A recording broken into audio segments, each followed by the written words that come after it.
some connection between narcissism and addiction? And if so, what is the connection exactly? Lori says, I'm 55 and I never had any counseling ever. And he did a lot of rotten things in our 20-year relationship. So now he thinks since he's holding a job down and not using drugs, he's okay. I see this a lot.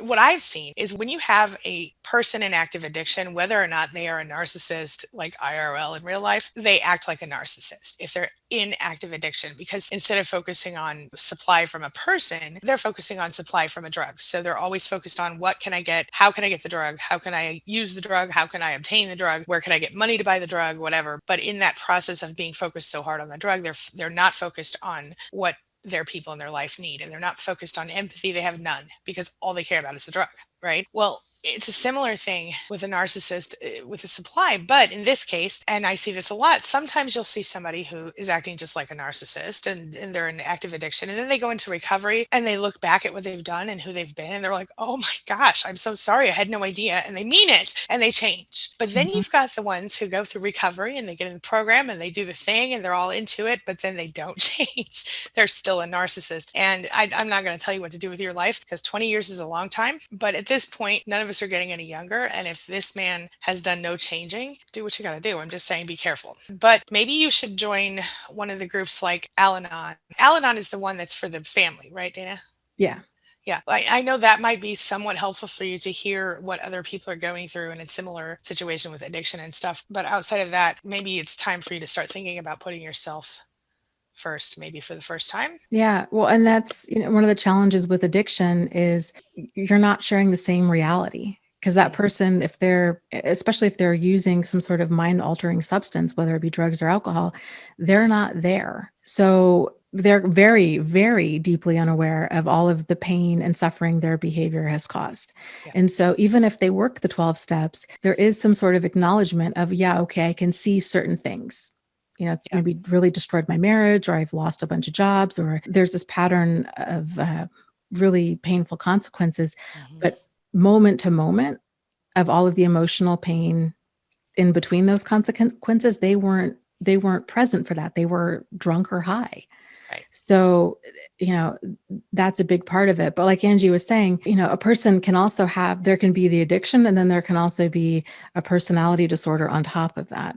And even if there isn't a full out personality disorder, oftentimes emotional immaturity and addiction runs hand in hand. Again, when a person is not in reality, they're also not growing and learning and introspective. They're numbing out to reality. So there's kind of this saying or concept that when a person starts abusing a substance, that's that point in time where they become emotionally stunted at about that age.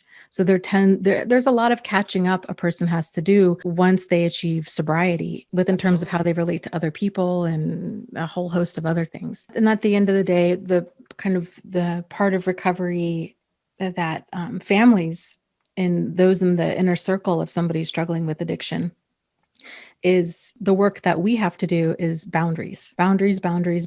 And that can kind of feel and kind of be like pulling a string on a sweater, because it's not just boundaries. It starts there, but it also involves self-love, self-worth, self-esteem, assertiveness, saying no, recognizing our own wants and needs and thoughts and feelings, and being able to get grounded in that and make decisions for ourselves, not looking to other people to agree with us or necessarily even be supportive. If you're at the place where like, this is what I need. Yeah. This behavior, I stuck around. This was really painful for a long time. I've got a lot of pent up emotions that I need to explore and process. And, you don't see that. And that is what that is. But, I'm not going to argue with you. I don't need your permission or your validation. Like this is something that I need to do for my healing. Yeah. In my live chat, several of the group members were talking about alcoholism, drug addiction, and how those are combined with narcissists. The question then became, well, is there a connection? Because sometimes you will have addicts and alcoholics who stop being addicts and alcoholics and begin to not act like narcissists. But almost always, addicts and alcoholics will act like narcissists during active addiction. So is there a connection between the two things? What happens when they get clean and then they become or they remain a narcissist? The first thing you should know is that there are plenty of narcissists who are also addicts, and there are plenty of addicts who behave like narcissists who are not narcissists. There has been tons of research that has shown that there is a certain amount of connection between the narcissistic personality disorder and addiction. But that's not what we're here to talk about right now. We're here to explain it to you. So here's the thing, if you think about it. If you look at the fact that narcissists require narcissistic supply, they need people to give them approval, to give them love, to take care of them, to do all this stuff. They need that in order to exist in the world comfortably. It soothes them somehow, right? Well, it would make sense that those same people are going to be soothed by gambling, or soothed by sex addiction, or soothed by alcohol addiction or drug addiction, because you can soothe yourself with those things in different ways. So what it comes down to is that because the narcissist doesn't trust him or herself, the narcissist also does not trust other people very well. And so when you try to turn to people that you don't trust, that doesn't work very well.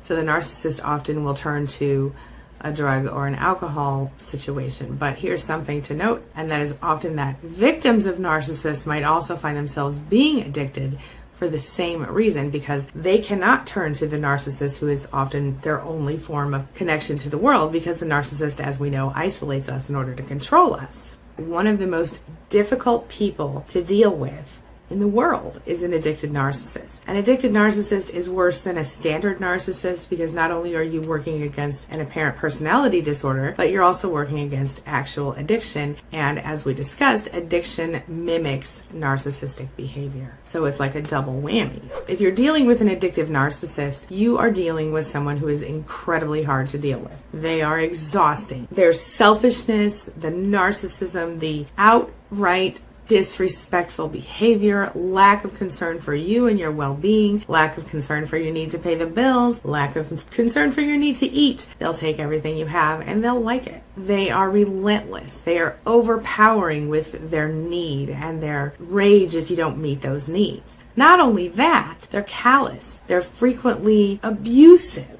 They have this sort of cocktail of negative behaviors that all lend to one end, and that is they think they're always right, and they don't mind devastating consequences, especially when the consequences are related to you and not them. There are a lot of different parts to going through recovery for an addict in general. When the person is also a narcissist, there's a whole other ball of wax to consider. One of the most common things that alcoholics and addicts deal with, and narcissists also deal with, is shame.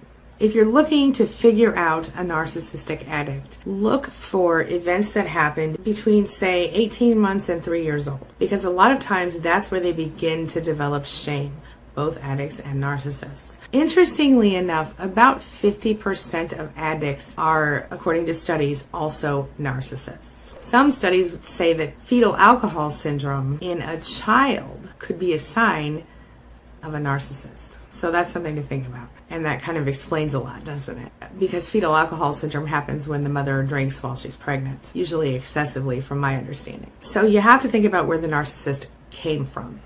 Who are their parents? What kind of traumas might they have experienced? Not every narcissist and not every alcoholic or addict has experienced trauma, but a large percentage have. So that's the first place to look if you're trying to figure this type of person out. Next thing you have to look for is the enablers. There are two different types to look for. The first one is the one who focuses on building up the narcissist's ego and keeping it afloat. This might be you without even realizing it.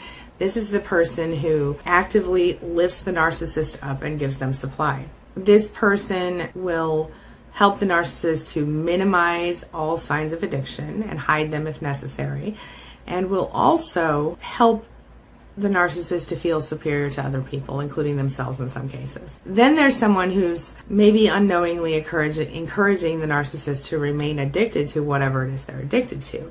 This person could be the drug dealer, they could be a friend who does it with them, bar buddies, anything like that. Someone who constantly encourages the addiction. They will also sometimes financially support the addiction or provide the drug or the alcohol or whatever it is to the person. And sometimes this is just like a loving parent who's trying to help you out, and then they end up, unfortunately, enabling the addiction. So you have to watch for that stuff. But in order for a narcissist to be an addict and remain an addict, they need both of those enablers in place. One other important note about this, and that is that sometimes the two types of enablers can appear in one person. So it could could just be the primary narcissistic supply that's acting as both types of enabler. A narcissist must first admit they are an addict in order to get any kind of thing done with recovery. That's step one in almost every recovery plan there is. And you and I both know that's also step one in the recovery from a narcissist, to acknowledge that you have a problem that you're dealing with a narcissist. But we know that narcissists don't like to admit there's anything wrong with them.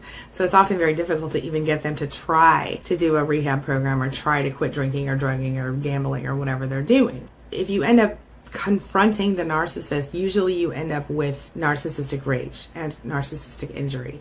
And they say you exaggerate. They might even call you crazy and say you're just doing this for attention and stuff like this, because again, they can't admit there's a problem. This leads me to the cycle of abuse, which also is sort of similar to the cycle of addiction. So in both cycles, they begin when the narcissist feels threatened or upset in some way. The narcissist will become angry and take out their frustration on you, their supply. If you don't jump to encourage them or whatever they need you to do, they assume that you're not providing the right kind of supply for them, so they jump to the addiction. They retreat, they run away from you and get involved with the addiction. Their particular drug of choice sort of makes their fantasy seem more real. It kind of reinforces their own lies to themselves, makes them feel like they're better than other people sometimes, and kind of makes their unreasonable thoughts seem reasonable. But then what happens is the enablers back away from the narcissist during this time. So the narcissist feels threatened that somebody's going to leave them, and guess what? The cycle repeats itself again. So it's like an additionally convoluted cycle of abuse and addiction. Now let's talk about rehab. Would a narcissist ever go to rehab? Shockingly enough, narcissists often kind of enjoy rehab, but some things you should know. If they are an elitist type narcissist, they're going to be expecting to go to the very best rehab there is, the elite, the one that is expensive. They want special treatment. They don't want to have to follow the rules. They become bored when other people talk in group counseling sessions or AA meetings, sometimes even toward staff members in the facility. They don't heal so much as they're looking for loopholes and ways they can still catch some supply or even get high. They stress out about money. They stress out about things that aren't right in the facility and blame other people in their lives for getting involved in this program in the first place. So it's iffy. But if you have someone who behaves narcissistically and you manage to get them into rehab and they go through it and they stick with it and they come home and they're clean and sober and they don't act like a narcissist anymore, or at least they show empathy toward you now, this might not be a narcissist. This could just be an addict. This is a good thing. This means that if you can help them stay sober, you can have a decent relationship. If they come home and they still act the same way and they don't care how you feel and they act jerky and they don't apologize for their horrible behavior and for all of those months or years while they were dealing with addiction, that's a narcissist. Sometimes you have a narcissist who is also an addict, and sometimes you just have an addict whose addiction that is active and ruining their life is also ruining their relationships by making them act like a narcissist. Recovery. Most narcissists expect recovery to happen like that. They expect it to the problem to be gone and to be able to move forward. A lot of them won't work hard to recover because they have such narcissistic minds. They have a hard time feeling and understanding that they have a problem. They can't acknowledge the problem. It's hard for them to admit they need to work through the problem. They blame other people for their bad feelings. They blame other people for their bad deeds. You see where this is going. Their grandiose beliefs make it almost impossible for them to recover sometimes, those who are actually narcissists. The other thing you need to know is that relapse is possible. It does happen, especially with those who are actually NPD, but even with people who aren't actually NPD. It's hard for anyone to recover from addiction, and I think you and I can both relate to that on some level, right? Because they have to deal with the emotional consequences of recovery, a lot of times they can't make it. They can't get through it. It's too much for them. Even a person who's not a narcissist with NPD can fall back into addiction and act narcissistic again. The thing that you have to do here is, if you are dealing with someone who you believe is an addict and not a real narcissist, as in someone who has narcissistic personality disorder, if you believe that their behaviors are only showing up this way because of addiction, if you can help them hit rock bottom, it can help. One of the things you can do is sit down with them and say, listen to me very carefully. I have researched, and here are some options for you to rehab. You need to stop your active addiction and work on recovery, and I will be here and I will support you if you choose to do it. If you choose not to do it, I love you, but I can't stay here because I will not continue to watch you kill yourself. That's what you have to do. And then you have to be prepared to follow through on your threat, because there's a high possibility that they may not be ready yet. And if every time they go to hit rock bottom, you catch them, they're never going to hit it, and you're just going to be their rock bottom. You don't deserve that.